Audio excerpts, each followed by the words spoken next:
Good evening. Welcome to Inside City Hall for Thursday, October 23rd, 2025. I'm Errol Lewis. Less than 2 months after angrily denouncing Andrew Cuomo, Mayor Eric Adams is now endorsing the former governor in the race for mayor. The mayor says he has to back Cuomo in order to stop the Democratic nominee, Zohran Mamdani, from becoming mayor. Our Dan Rivley joins me now with tonight's top story. Good evening, Dan. Hey, good evening, Errol. So in a battle with the man he called a snake, Andrew Cuomo, versus Zohran Mamdani, the snake oil salesman to Adams, Adams, of course, went with the man he called the snake, Andrew Cuomo. He made this announcement to endorse Cuomo outside of Carver Houses, a public housing development in East Harlem. And he said that this is a battle for longtime New Yorkers to stop Zohran Mamdani from becoming mayor and implementing socialist policies. Andrew Cuomo is a snake and a liar. Mayor Eric Adams may have called Andrew Cuomo a snake. But Democratic nominee Zohran Mamdani? We're fighting against a snake oil salesman. He's a snake oil salesman to Adams. Adams characterized the campaign as longtime New Yorkers against the transplants and gentrifiers who overwhelmingly voted for Mamdani in the Democratic primary. Who's his base of support? Gentrifiers. Gentrifiers have raised the rent in the city and disrespected communities for far too long, and he's the king of the gentrifiers. To Cuomo, the former Democratic governor running as an independent. This is a democratic city with a democratic tradition. And Zohran is not a Democrat. Democratic socialist is a different thing. It's about Democratic brand loyalty. The endorsement outside of Carver Houses in East Harlem drew a crowd eager to hear from the mayor and former governor. Several of them were big fans of the mayor, some who told New York One they'd vote for Cuomo or at least consider it. To Cuomo's opponents, it was just one failed corrupt politician endorsing another. Eric Adams and Andrew Cuomo are two illustrations of the same broken politics. And today will be an illustration for New Yorkers of the fact that Eric Adams' record is Andrew Cuomo's agenda. The guy who called Andrew Cuomo a snake is now the snake charmer. Are you surprised by that? And that snake remark? Just like a couple of brothers feuding. When families are attacked, brothers come together. They understand that you have to protect the family. And immigrant families are under attack in the city. Working class people are under attack. And the mayor put his own personal ambition and ego aside to make sure he's doing everything he can to make sure that New York remains New York. And I applaud him for that, and I have great respect for that. And the mayor is exactly right. He's a good mayor. Now, Mayor Adams did say he was angry it would not be him taking on Zohran Mamdani, but he will campaign with Cuomo, saying he will go house by house to get his message out, making sure Cuomo is elected in November. Errol. What was the reaction on the street over there in the Carver House? Actually quite interesting. It really drew a crowd. People pulled out their cell phones. You saw they wanted to pose with pictures. A few Mamdani supporters tried to crash it, but generally people wanted to hear what he had to say. They liked the mayor. I spoke with one man. One man gave me an interesting reason why he's considering voting for Cuomo. He said Mamdani criticized Barack Obama and didn't support Kamala Harris in 2024. And to him, that was like disrespect to the Democratic Party. So that was something that weighed on him when I was speaking to him after the rally. Okay, let me bring in our Kelly Mena, who covers the Adams administration, for some more analysis. Good evening. What do you make of the timing of all of this? You know, Errol, not a surprise. I think everybody saw this coming. It seemed like it was in the crystal ball for the mayor to support Cuomo's campaign, especially after Cuomo last night raced to Madison Square Garden to be courtside by the mayor's side for that Knicks game, so he could have that picture moment of them being together, I guess, in brotherhood, supporting one of New York's teams. You know, it's also interesting because it seems like he's hoping to solidify maybe that black voter base that the mayor does so well with, that he was able to do well with when he ran for mayor 4 years ago. So this is an interesting combination. I don't think I ever expected them to stand side by side after him calling him a snake and a liar and a spoiled brat. But stranger things have happened in New York City politics. Indeed. They were even matching today, which I found to be interesting. When he used the word gentrifier and called Mamdani king of the gentrifiers, it sounds like code for something else. What is he really getting at there? I think that's code for these younger, not people of color, people that have just moved in and are pushing those older New Yorkers, senior New Yorkers out. You know, the mayor has made a big deal about this affordability issue, pinning it as a generational divide, a class divide, and at times even a race divide. And this idea that Mamdani is bringing this new wave of people that don't understand the actual issues in certain neighborhoods, don't understand actual New Yorkers because they've only been here for a while. I think that is the divisiveness and we're in the discussion that they're going towards. Yes, I get the impression that somebody who's here, who's a working professional, trying to make their rent and has been here, quote, only 5 or 10 years, to be called names by the mayor of New York City is not necessarily going to endear them to any politician. No, and I don't think this is any kind of kumbaya moment. The mayor is really trying to make a stark divide here. As Kelly mentioned, they're trying to get the older New Yorkers, the committed Democrats, people who know the area and understand the trade-offs and the way power is built. So on the issue, for example, of let's say, you know, the criticism that Mamdani's policies would chase capital, business people out of the city. Well, they provide the tax revenue that pay for social services that people rely on in East Harlem. That's one. So, or Rikers Island, Mamdani says he wants to reduce the jail population. And to Adams, that means letting people out on Rikers who have been in and out of the jail system and who commit crimes that really do affect people in neighborhoods like East Harlem, and that there's a trade-off here. It's not that everyone lives in Park Slope, that, you know, neighborhoods like that really do take public safety seriously. And of course, the timing is everything here, right? So whatever it is they're trying to put together as this new alliance and hit the streets, okay, voting hasn't begun, but this is almost literally the last minute, right? Yeah, I mean, 11th hour and 30 minutes, really. You think about the first votes are going to be cast on Saturday.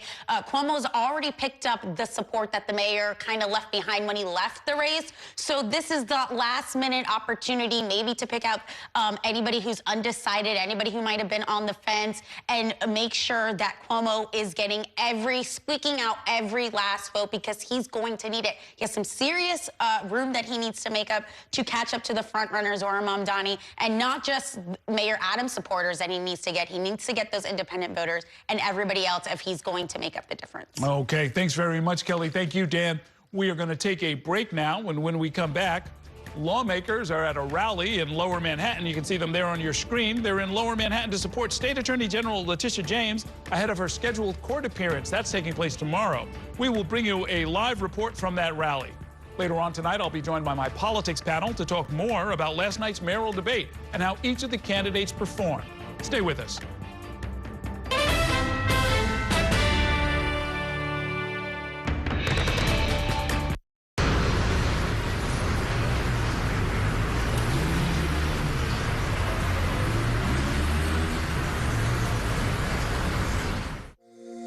Every day tells a new story. At Mornings on One, we're dedicated to bringing you the stories that matter most to start your day. With in-depth coverage of the day's developing news. I'm Pat Kernan. Here are the stories we're following this morning. And weather updates every 10 minutes. Some morning sunshine possible, clouds take over. It's our responsibility to get you the information you need before you head out the door. Mornings on One, weekdays starting at 6 on the Spectrum News app. Free for Spectrum customers. Spectrum TV, isn't that only live TV? No, it's only all my favorite streaming apps with live TV. Okay. It's only all included at no extra cost. And that's the magic of math. Will this be on the test? Sure, why not? It's only one simple payment for all our TV. We gotta simplify and win. Winning is equally important. If not, more so. Yeah! Only Spectrum TV, fixed TV. I'm Sandra, this is Jorge, and we were adopted in 2019. I remember when they first came to us, Michael was already a teenager. The whole cliche of, they're so lucky to have you guys, and it's the other way around. They have changed our family for the better. They chose to love us. They didn't have to. They chose us. Family. Learn about adopting a teen from foster care. You can't imagine the reward. Visit adoptuskids.org. And that's a look at some of what's in the papers this morning. You're done at the sports section. Today's story is about the latest chapter for a beloved local business. It's a beautiful day with temperatures in the 60s, but showers are expected in the next hour. In a city that's always on the go, it's important to stop to hear the stories that connect us. The news that matters to New Yorkers. That's what brings us together. That's Mornings on One. Weekdays starting at 6. Exclusively on Spectrum.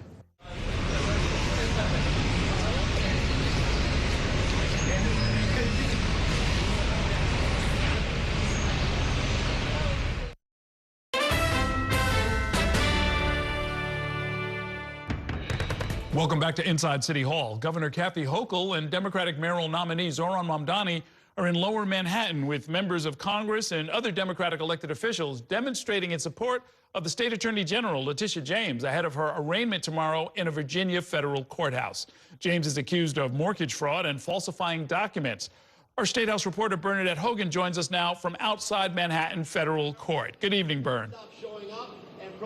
Good evening, Errol. And just behind me, as you can see, I'll step out of the way, we have some prominent Democrats, citywide electeds, congressional members, and Governor Kathy Hochul, who are rallying ahead of, as you said, tomorrow's arraignment of State Attorney General Letitia James in a Virginia federal court for allegations including mortgage fraud and falsifying documents. Now, Governor Kathy Hochul spoke, and she said she's actually been communicating with the State Attorney General ahead of this expected arraignment. She said that she's sending her messages of love. But then the governor also had forceful words about President Donald Trump.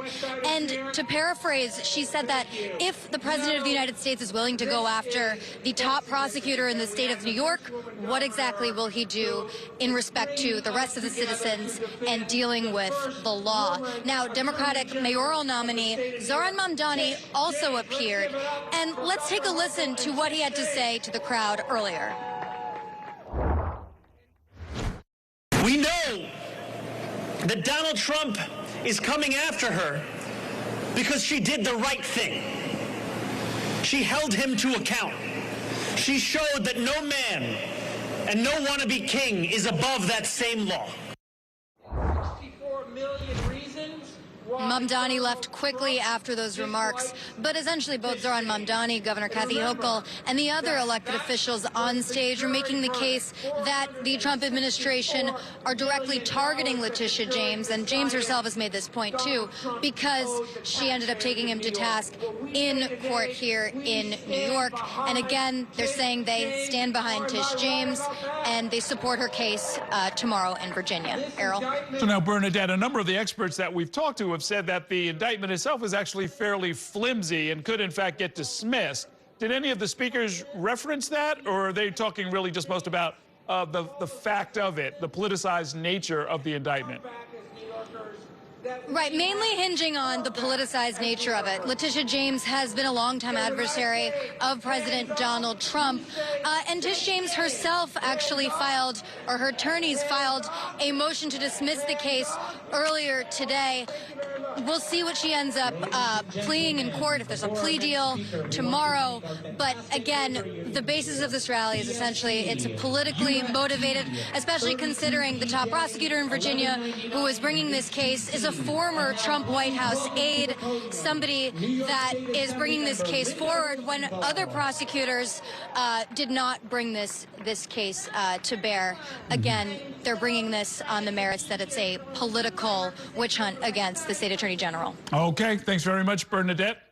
Also today, Andrew Cuomo sparked controversy with comments made during an interview with radio personality Sid Rosenberg, who suggested that Zohran Mamdani would cheer another 9/11-style terrorist attack. Our Bobby Kuza has that and more from the campaign trail. Good evening, Bobby. Good evening, Errol. And this question of Islamophobia has been raised many other times during the campaign, including the debate last night when Curtis Sliwa on the debate stage said that Zohran Mamdani had supported global jihad, which of course he hasn't. And then Mamdani, in his response said that some of these things are being ascribed to him because he's the first Muslim who is now on the precipice of being elected mayor. So something like that played out again today with comments by Andrew Cuomo really drawing a backlash. The candidates for mayor had differing views on the second and final general election debate, hosted by New York One Wednesday night. Last night at the final debate, which I won, clearly. But the news cycle quickly moved on Thursday, driven in part by a conversation between former Governor Andrew Cuomo and conservative radio host Sid Rosenberg. Cuomo was describing Zohran Mamdani's lack of preparedness for a crisis. God forbid another 9/11. Can you imagine Mamdani in the seat? Yeah, I could. He'd be cheering. It's another problem. But can you imagine that? Mamdani, asked to respond, described the comments as slander. We're speaking about a former governor who, in his final moments in public life, is engaging in rhetoric that is not only Islamophobic, not only racist, it's also disgusting. Governor Kathy Hochul weighed in on social media, writing, quote, "Time to get out of the gutter. Fear-mongering, hate speech, and Islamophobia are beneath New York and everything we stand for as a state." Cuomo later distanced himself from the remark that Mamdani would cheer another 9/11. The host said whatever the host said. All right, that's the host. Go talk to the host. But Cuomo also pointed to Mamdani's appearance on a podcast hosted by Hassan Piker, a left-wing figure who has said America deserved 9/11. Mamdani has denounced those comments. Republican Curtis Sliwa, meanwhile, attacked Mamdani on Thursday for his lack of experience and Cuomo for his sexual harassment allegations. If he would ever be elected as mayor, you'd have to have an HR person constantly in his presence, because if you're under 30, Cuomo's always flirty. Cuomo claimed a small victory Thursday on Republican turf, winning the endorsement of the Staten Island Advance, which Sliwa promptly dismissed. You should know the Advance has no impact on Republicans. Its editorial policy skews very Democrat. So if anything, that will just energize my supporters all the more. And as for those Cuomo remarks about 9/11, it wasn't just Mamdani and Kathy Hochul denouncing him. I mean, on social media, we saw people like Congressman Richie Torres, Congressman Dan Goldman denouncing it. And Goldman, by the way, is not a huge fan of Mamdani. I mean, he has criticized him, for some of these anti-Semitic, supposedly anti-Semitic views. So, we've seen a backlash here. I don't know what's going to come of it. But also Andrew Cuomo last night on social media posted this AI-generated video, which was quickly taken down.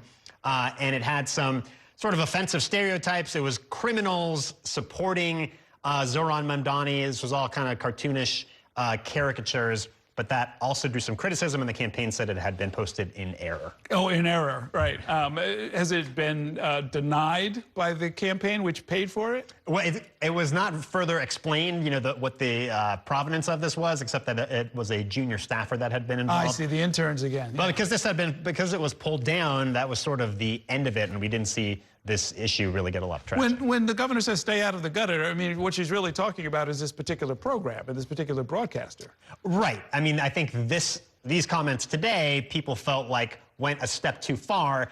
And, you heard the clip. I mean, Rosenberg makes this comment, and Cuomo, at the very least, does not disagree with him. I mean, he argues that he was not agreeing with him by saying that's another problem, and then he kind of pivoted to talk about Hassan Piker.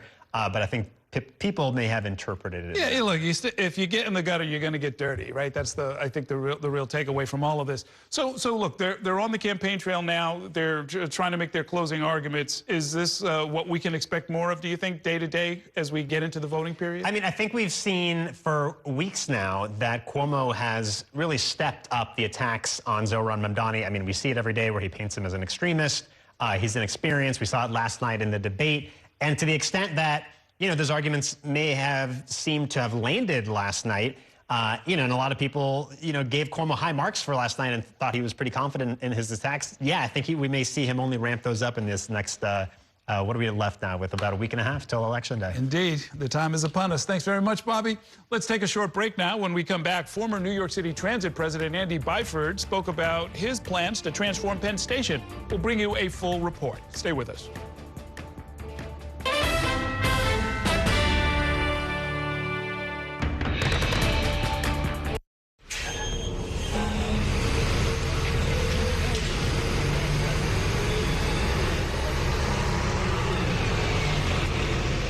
This election year is all about New York City. There are 51 council seats up for grabs, races for our next city comptroller and the next public advocate. Plus, an unprecedented race for mayor. That puts the power in your hands to decide who will run our city. Our team of political experts will be covering every angle of this election to keep you informed on how it could affect you, so you can feel confident with your decision at the polls. Stay with Spectrum News New York 1 for Decision 2025, exclusively on Spectrum.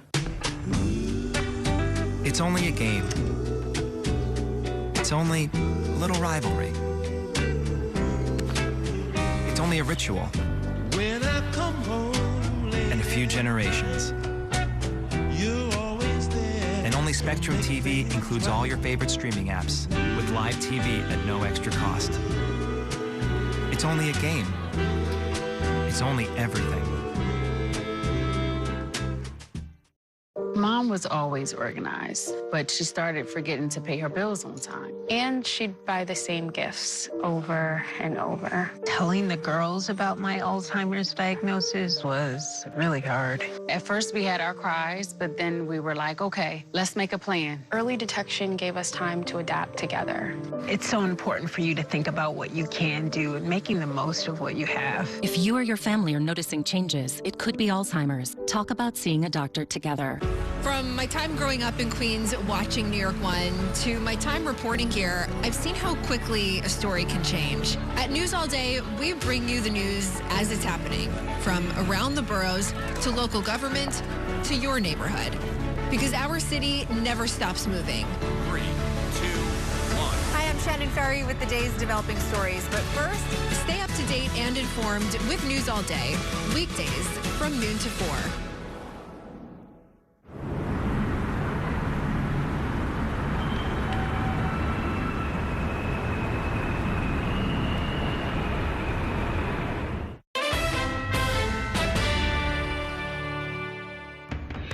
Welcome back to Inside City Hall. While he's been back in New York for several months, former New York City Transit President Andy Byford has been focusing on his new job of transforming Penn Station. He took questions from local reporters on his plans yesterday morning, and our Samantha Liebman was there. She has the details in this report. It was winter 2020 when then New York City Transit President Andy Byford left the agency after reported clashes with then Governor Andrew Cuomo. But he's now happy to be back in New York, armed with that experience. You learn from your mistakes, right? As I said to someone the other day, I've come back to New York a sneakier, more cunning, more crafty. He told the New York Building Congress Wednesday he's using that in his new position, special advisor to the Amtrak board for the Penn Station transformation, to get shovels in the ground by late 2027 on orders from the president. You know, we have someone that's being unduly obstructive or something that's causing me a problem, even within Amtrak. Well, my trump card is the trump card. If necessary, I won't hesitate to say, well, we need to get this done, and you're saying we can't do it. Do you want to tell him, or shall I? Because I'm not telling him. The Penn project does not have a budget yet, but does include a study on how to maximize capacity at the station once the Gateway Tunnel is completed, which will bring in more trains. So he's not worried by the president's proclamation that the project to build an additional train tunnel under the Hudson River has been terminated. I'm not unduly fazed by the current standoff. I think there's a lot of politics there. Let's see how it plays out. Byford does have ideas for the station, citing what the MTA did in renovating the LIRR concourse, which he says won't be touched. What the MTA did in widening the corridor and elevating the ceiling and providing, much better retail offer, much easier to clean surfaces, just a better customer product, that's got to be a template for how it should be done in the future. And despite the politics, he looks back fondly at his 2 years at the MTA. I loved working for the MTA, and I was super proud to be president of New York City Transit. It's something that will remain with me for the rest of my career. I use the subway every day, and I'm very pleased to see that what we launched as the Fast Forward plan back in 2018, that does continue. And he's moving forward fast with Penn Station putting out the solicitation for a master developer on October 31st. A firm will be chosen in May. However, there's no timeline for completion. Samantha Liebman, New York 1. It is time for a break. Coming up, our reporters analyze last night's mayoral debate for this week's podcast. We will bring you part of that conversation in 2 minutes. Stay with us.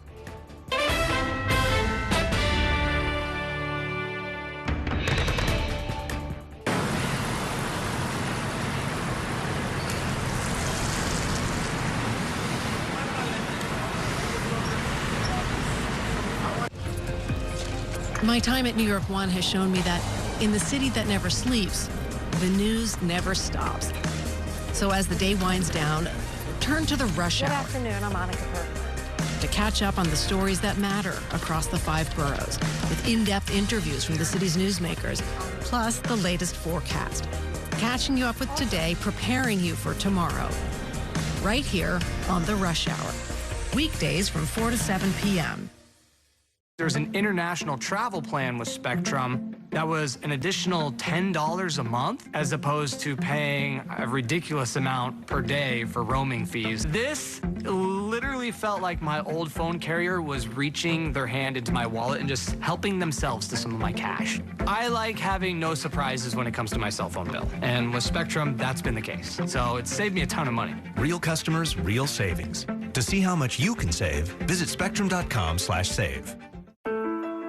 I'm Chris Jakomick. I served in the United States Air Force, and I deployed 3 times. So in 2017, I was serving as an Air Force First Sergeant. Our motto in that role is, my job is people, everyone is my business. But unfortunately in that year, I would lose my own brother, Lance Corporal Adam Jakomick, to suicide. The majority of veteran suicides are from guns. I store my weapons securely, not only for myself, but for my family. My service never stops. At Spectrum Noticias, we recognize that our New York City community is vibrant and diverse. Spectrum Noticias delivers balanced coverage of the stories that matter in our communities and across the country. Our journalists are based in the neighborhoods we cover, ensuring you get in-depth reporting on what's happening in the places we call home.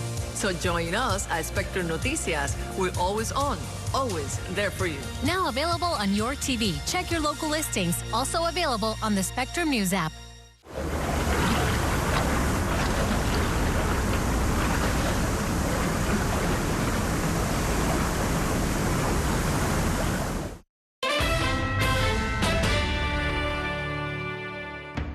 Welcome back to Inside City Hall. Following the final showdown in the race for mayor last night, our political reporters taped a late-night episode of this week's episode of Off Topic on Politics. Courtney Gross, Ayanna Harry, and Bobby Kuza broke down some of the best moments from the debate and got into how the performances could affect those candidates at the ballot box. Here is part of their conversation.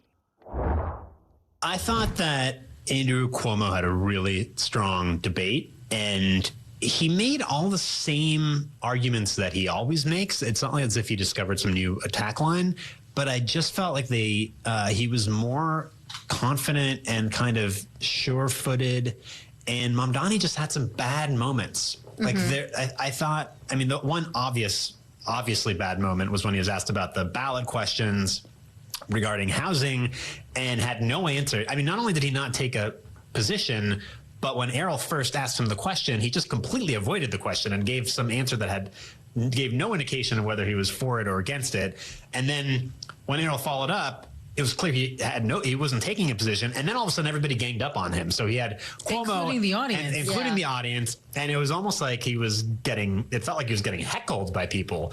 And then there was another time where I thought he had a bad moment when Cuomo went after him on this idea of anti-Semitism and, him stoking the fires of anti-Semitism, which he does all the time. But then Sliwa came at him on the same issue, and it just felt like there was these moments where he was under sustained attack and it was kind of unchallenged, and it just really felt like it put him back on his heels. And he came back at Cuomo in the way that he often does, saying, Cuomo has the experience, but look at where it got us, right? And so there was some, there's some back and forth exchanges where I thought Mamdani landed some punches, but all in all, I thought Cuomo did well. I don't know if it's enough to bridge the gap that he's facing in the polls, but I think it went about as well as it could have gone for him. Yeah, I agree. I would say Andrew Cuomo probably gained the most from the debate, and I thought Curtis Sliwa did really well. Last week, there were a few moments where Curtis Sliwa seemed off his game. He didn't quite seem to understand the questions. He was answering a question that was meant for Andrew Cuomo, and so it was almost a little bit like, is Curtis Sliwa confused? Is this not the right forum for him? But a very different, and I actually asked Curtis about that afterwards, and he said he just couldn't hear the moderators, that he was having a hard time hearing. But tonight I thought Andrew Cuomo looked confident. He looked comfortable. He seemed to be back in his zone. It was like Andrew Cuomo, the governor, kind of that vibe again. And I don't know if Zohran Mamdani, he's been pretty busy recently. It seemed like perhaps he could have benefited maybe from a little bit more rest or a little bit more time to prepare for the debate, but it didn't seem like he looked he usually comes off as very smooth and confident and in command in a format like this, and I just didn't get that from Zohran Mamdani tonight. This is also a visual medium. It's television, right? And obviously one of our partners is WNYC, so there's plenty of people who were just listening to the thing, but obviously we're New York One, so we were watching it, and I think that the command that Andrew Cuomo had of the stage, like you said, it was like the Andrew Cuomo of his governor years. I mean, we were even saying he kind of looked like he looked good. Like he looked like he almost was younger. I know that's impossible, but like it almost looked like that when he walked out there on the stage. And meanwhile, Mamdani he just didn't look that great. I don't know if he just wasn't wearing enough makeup or if he was like, it was too hot in the room. I know this is not the best outtake, but I feel like that kind of visual stuff really matters when it comes to the final moments of this mayoral campaign. Yeah, one person looks cool, calm, and collected, and another person looks like they're literally under fire. Yeah. I thought Cuomo, as he often does, his arguments are a little slippery, right? Like he accuses. I mean, he attacks Mamdani, and he's of course been doing this throughout the campaign, and he's kind of ramped it up in the last couple of months, where he attacks him as an extremist. He brings up decriminalizing prostitution and how he wants to get rid of all doesn't want to prosecute misdemeanors, and which isn't true. Which is not true. And Mamdani, well, the decriminalized prostitution thing actually is true. He did sponsor some legislation. Yes, but Cuomo goes to say he wants to legalize prostitution and also let everybody in Rikers Island just go free in 2027. Right. He said he doesn't want to prosecute misdemeanors. He says he's going to empty the jails, and those things aren't true. And Mamdani did refute them, but later. And it was like, I just felt like he just was sort of unchallenged when he would attack Mamdani. But, again, some of the things that Cuomo says are laughable, like the idea that Mamdani is going to empty Rikers Island. And then Cuomo made this argument that he can't freeze the rent because he doesn't have any control over the Rent Guidelines Board, because it's only the Rent Guidelines Board itself that sets the policy, which is like technically literally true. But of course, the mayor appoints the members. So the mayor, the mayor does effectively have control. And then there's this one point where they're talking about building housing, and the vacancy rate in the city is like incredibly low. It's like 1.4%. Which is the reason nobody can find an apartment, and the rents are so high. And Cuomo said, when I left office, the vacancy rate was 4.5% or something. That's because of COVID, and everybody was like fleeing the city. Yeah. So he makes these points that I think are misleading, to say the least. But a lot of them either went unchallenged, or he just was able to.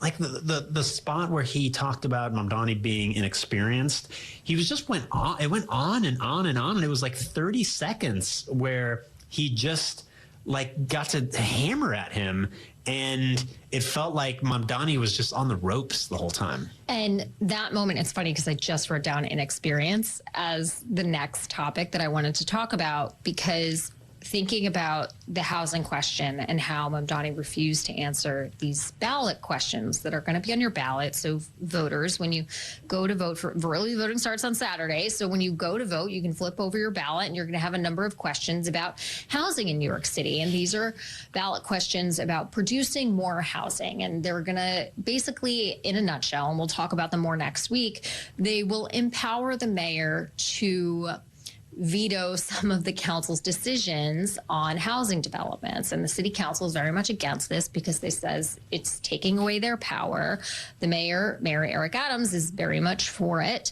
And it's this big debate in city government, and Mamdani didn't answer the question. And it made him, I think what it showed, his vulnerability of inexperience, that he doesn't want to go out there or know about the issue. That's my takeaway. It could also be he's trying to play both sides. I think he's trying to play both sides. And I think that it's going to get him in a little bit of trouble, right? So he knows that these housing proposals ballot proposals are very, very controversial, particularly amongst the city council, the council that he theoretically in a few months might need to rely on to get a lot of his agenda passed. So it seems like he doesn't want to upset them.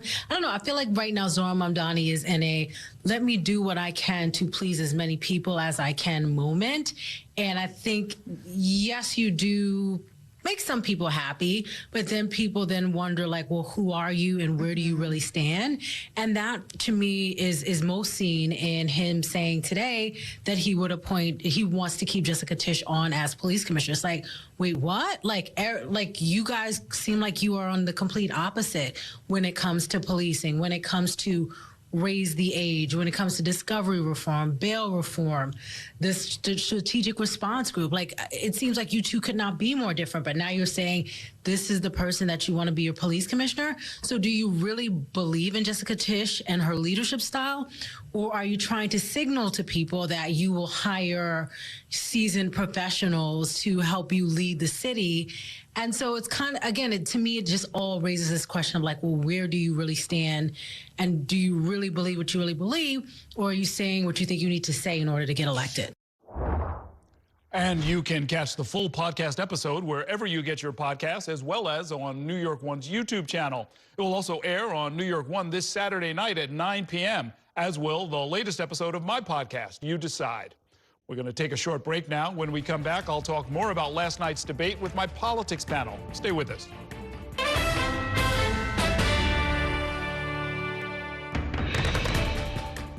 The next downtown local 6 train to Brooklyn Bridge City Hall will arrive in 2 minutes. After 30 years of forecasting for New York, I've learned it takes a dedicated team to cover all the weather our city has to offer. I'm so honored to be a meteorologist here at New York One because as a Brooklyn kid, this is the station that I grew up watching. Morning, noon, or night, our team is here to bring you accurate forecasts you can count on, from severe weather updates to our weather on the ones. Watch the New York One weather experts on your TV and on the go with the Spectrum News app. Your entertainment the way you want it. With Spectrum TV, all these streaming apps are included at no extra cost. So you can watch anything. Movies, series, sports, reality, news. Here's a look at today's top stories. Exclusive originals. We await your orders. And even more of your favorites with live TV. Stream across your devices and enjoy anywhere. See you later. Get it all with Spectrum TV. I'm an ex-drug dealer, and I'll be your sub today.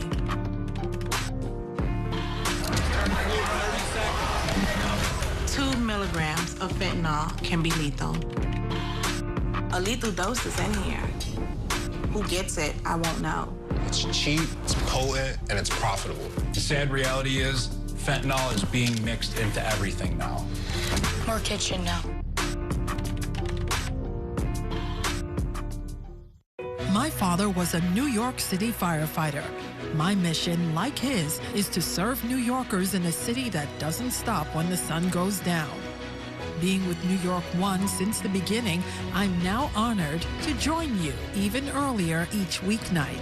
Starting at 8 with New York Tonight, we'll explore the latest news developments, followed by New York One at 10 to wrap up your day. So join me each weeknight starting at 8 right here on New York One.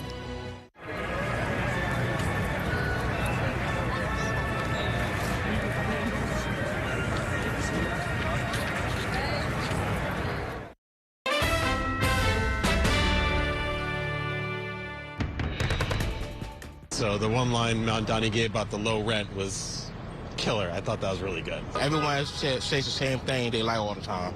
So you just have to see who's the worst or who's the best lie out of them all. They were very angry towards each other, and it didn't really show a good face. Mamdani has the biggest vision that I feel out of the other two candidates. What did you think about Mamdani? That's the one I feel that doesn't have as much experience, and it kind of showed when he's kind of skirted some of the questions. Welcome back to Inside City Hall. New Yorkers are weighing in on their thoughts following last night's debate for mayor. Joining me now with their perspectives on how the candidate's performance might affect the race, I've got my politics panel. Alyssa Katz is the executive editor of the nonprofit news organization The City, one of our co-sponsors in the debate.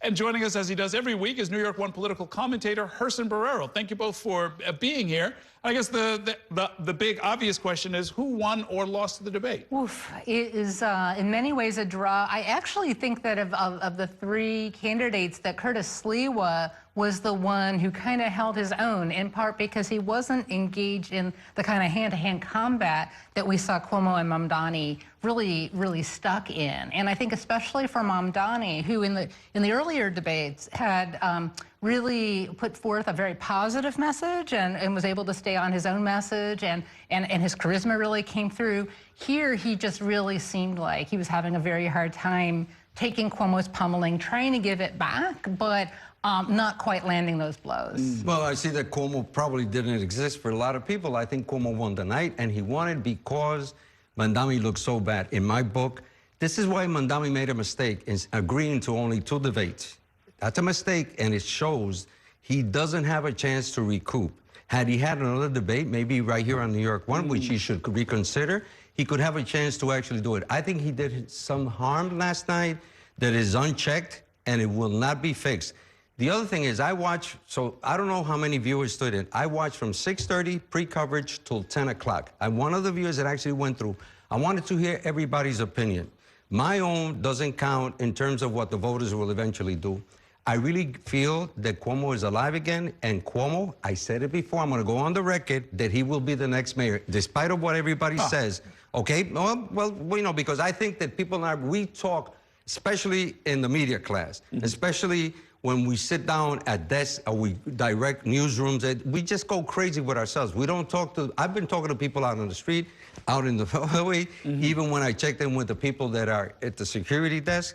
You got to listen to people and what their impression was. I think they should do sorry guys, they should go outside with people on the street, not the experts. No, you're interesting. There was a lot of security there last night because this is at LaGuardia Community College. Correct. So there was the CUNY police, there was the NYPD, and there were the private security details. There was a lot of security there. Those are really interesting people to talk to because they stand and they watch and they absorb everything. And they have to watch it from start to finish.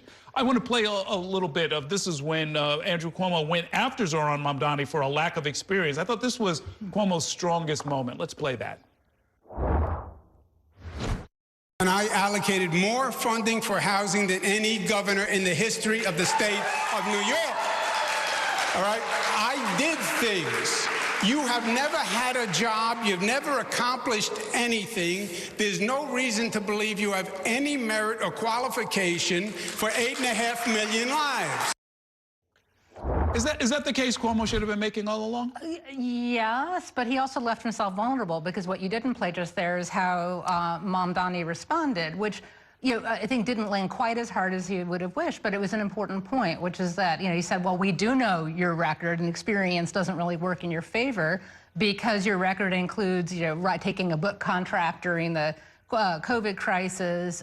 Mamdani also, in a separate moment, when given the question against Cuomo, noted that one of his sexual harassment victims, Charlotte Bennett, was in the audience and that Cuomo's lawyers had alleged sexual harassment. That Cuomo's lawyers had demanded her gynecological records and so on. And I think that, he did it kind of ended up being a draw on that point. And I do think that Cuomo's messages of experience kind of got, I think Mamdani did succeed in kind of diverting and diffusing that message. It couldn't come across because Cuomo was on the defensive. It's interesting. I think each candidate we gave them 10 tickets. And I believe Karen Hinton, who was another accuser, and Charlotte, if those were both there, that he used 2 of his 10 tickets to bring them there. But I was, struck by, at some point, if somebody says you don't have enough experience and you turn around and say, well, you have experience and you're no good, or you screwed things up, that's not really an answer. No, I wanted to hear him say, I did foreclosure prevention counseling, which is a meaningful job. Right. We stop people from losing their homes. I'd like to hear a little bit more of that. Well, in addition, by the way, Karen Hinton goes all the way back to the HUD years, and she could have done more of that. I did not see, in terms of the spin room, I don't listen to spin rooms. I just want to get my impression of other people. But I think that misusing that, and again, here's a 34-year-old talking about a 67-year-old. You don't know what your career is going to look like. You will make mistakes. If you govern enough years, nobody's perfect. Mike Bloomberg did it, and I thought that he was the best reformer of mayors we've had. He made a lot of mistakes. People make mistakes. We're human. We make mistakes in newsrooms. We select the wrong people. We assign the wrong. We get it wrong in some stories. We got to correct them. Some of us take positions, and sometimes we're wrong. So I think that having this thing and then coming up with something that he really wasn't paying attention to, the allegations, and by the way, I'm one of the first journalists, or whatever you want to call me, that called for his resignation before it was popular, 6 weeks before, and also the attacks on Tish James. But I've had a chance to realize that even when he dies in the New York Times obituary, this will be the first thing. Everything else will be like second or third, and I don't think that's fair. I do want to note that in the previous debate, Mamdani did talk about, like, going on a hunger strike and getting, taxi workers a better deal who were in debt. So he does have that record, and I think part of what happened last night, and this is in part your moderation, it was, it's very aggressive, appropriately aggressive moderation on the issues, and you, of course, followed up to really especially pin Mamdani down where he was being evasive. And I think it just meant, again, like that he was just, his whole campaign has been premised on him telling his story on his terms, and last night he did not have a chance to do that. And I think it really changed the picture. All right, stand by. We're going to take a short break. We've got more to talk about with this panel. We'll do that in 2 minutes. Stay with us.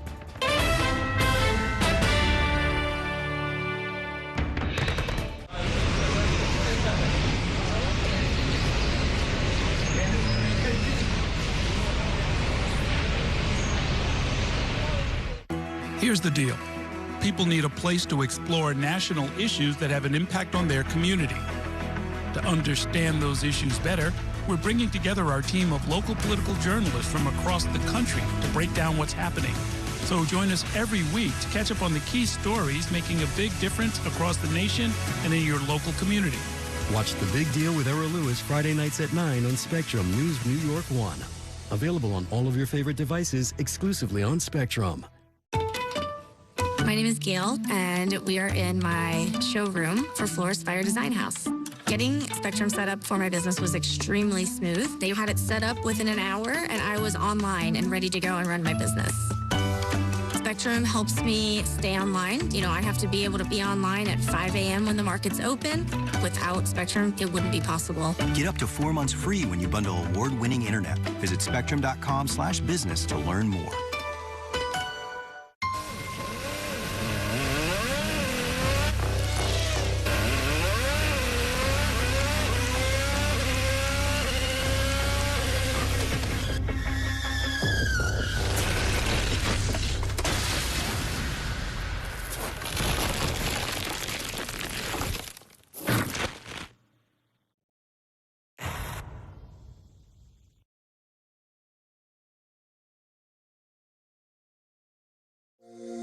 Every day tells a new story. At Mornings on One, we're dedicated to bringing you the stories that matter most to start your day. With in-depth coverage of the day's developing news. I'm Pat Kernan. Here are the stories we're following this morning. And weather updates every 10 minutes. Some morning sunshine possible, clouds take over. It's our responsibility to get you the information you need before you head out the door. Mornings on One. Weekdays starting at 6 on the Spectrum News app. Free for Spectrum customers.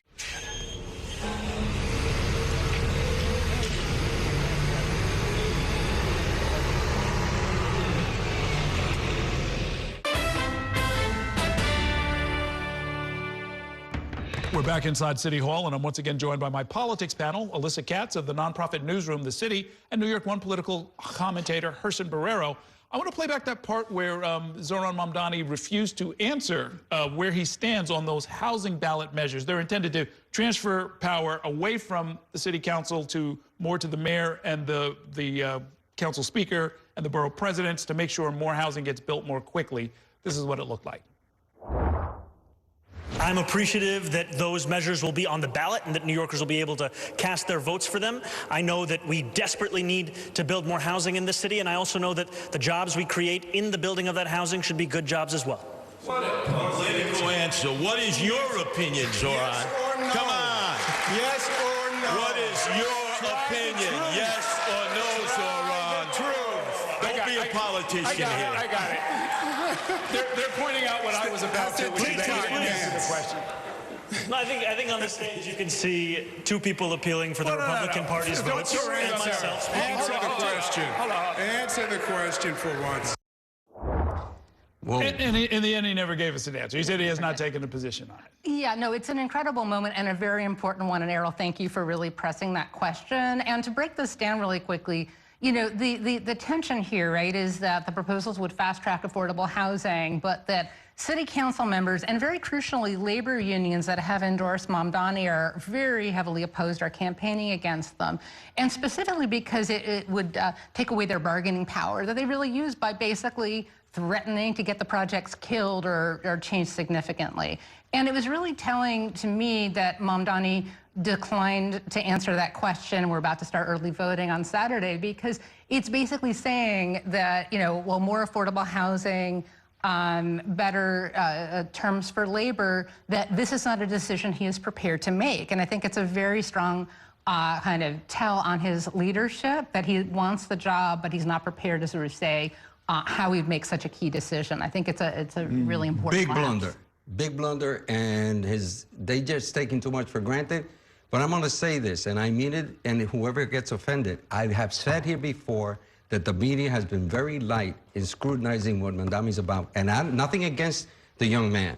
He's a 34-year-old with a lot of promise, who surprised a lot of people. He kicked the ass of a major politician. Cuomo, regardless of whether he's a bully, but he knows what he's doing. And I got to tell you, I think that was crucial and very negative. If people were looking not only at the young, a 34-year-old, the inexperience showed, it was like a guy, whoa, I'm the champion, I'm the leader, but boom, when you get hit in the face, he doesn't know what to do. And he showed that, and I think that most New Yorkers, average New Yorkers, not us, the experts, so-called experts, that really, really is a telling sign. You had somebody in a place, one of our colleagues was there in a bar and he's talking to people. I saw how the shit came after the debate. And I think they didn't reveal who they were going for, but they said enough to say, okay, this guy, because you want him to do well. You want him to know he can't have all this knowledge that we pretend that an Andrew Cuomo has. But then again, he doesn't have the baggage. So look, people are going to have to make a decision. And they usually do, in their infinite wisdom or stupidity, that will decide the next mayor. Okay. I don't want to miss out on our friend Curtis Sliwa. Here is a portion from his opening statement that I thought was especially strong. Let's listen to that. It's us versus the insiders and the billionaires. It's us versus Cuomo. It's us versus Zohran. This is a campaign not about power. This is a campaign about you, the people. And I know many of you hardworking New Yorkers, you tell me you've been pushed aside, you've been silenced. These are the people that have all the money, all the connections. They've made their backroom deals, but we have something more. That's, you know, I've known Curtis for almost 30 years. We worked here for 13 years on doing a segment. And I got to tell you, it broke my heart when he spoke about Anthony Chester as a parent. It just, you know, because I know Anthony Chester, as you know him as a kid, with some of the learning problems. And I'm sorry I'm getting emotional, but, you know, you don't mess with anybody's son. Yeah, and then his two kids with Melinda Katz, who I know. Melinda is a wonderful person, excellent mother. You don't mess with that. And I think that really got to me before, and of course, the courageous thing that he did. You know how many people in our business go and quit on a job on principle?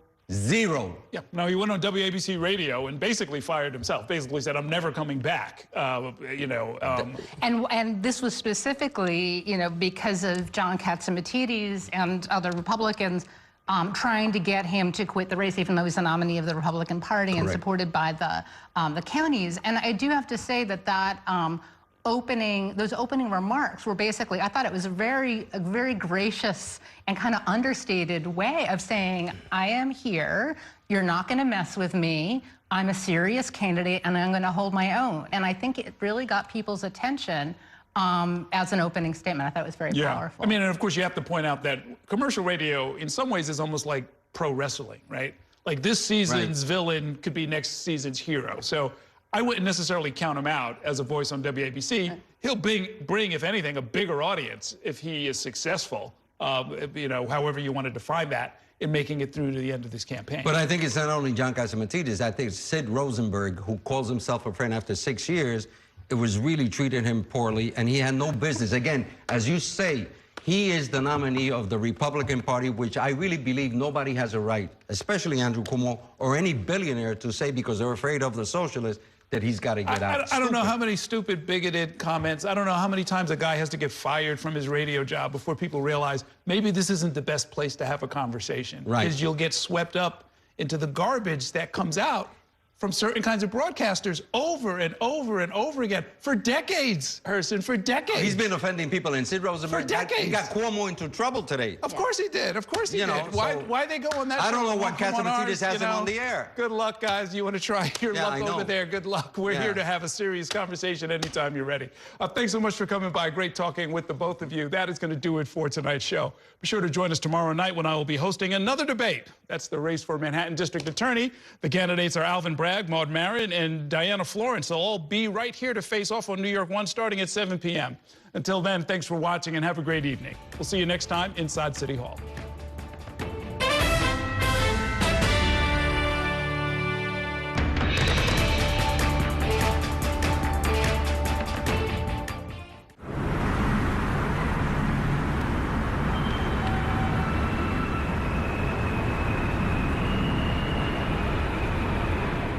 And that's a look at some of what's in the papers this morning. You done with the sports section?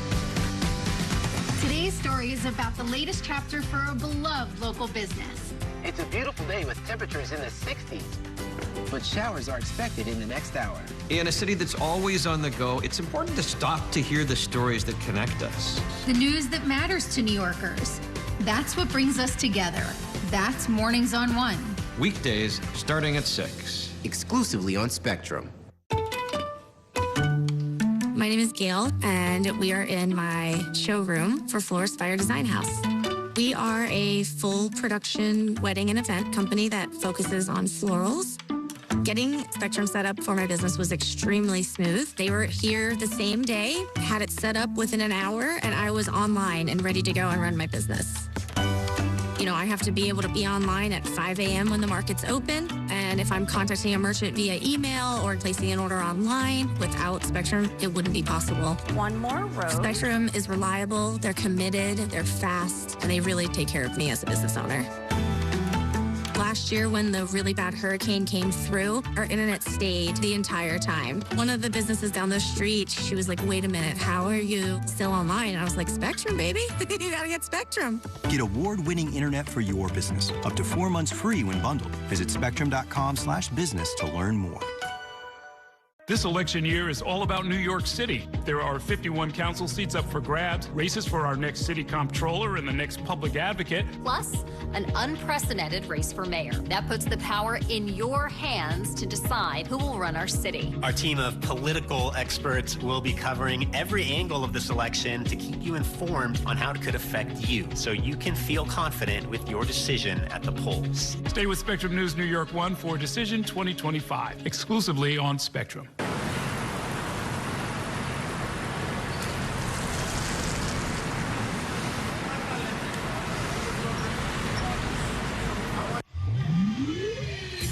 New York's historic Village Halloween Parade returns for its 52nd celebration. Don't miss New York 1's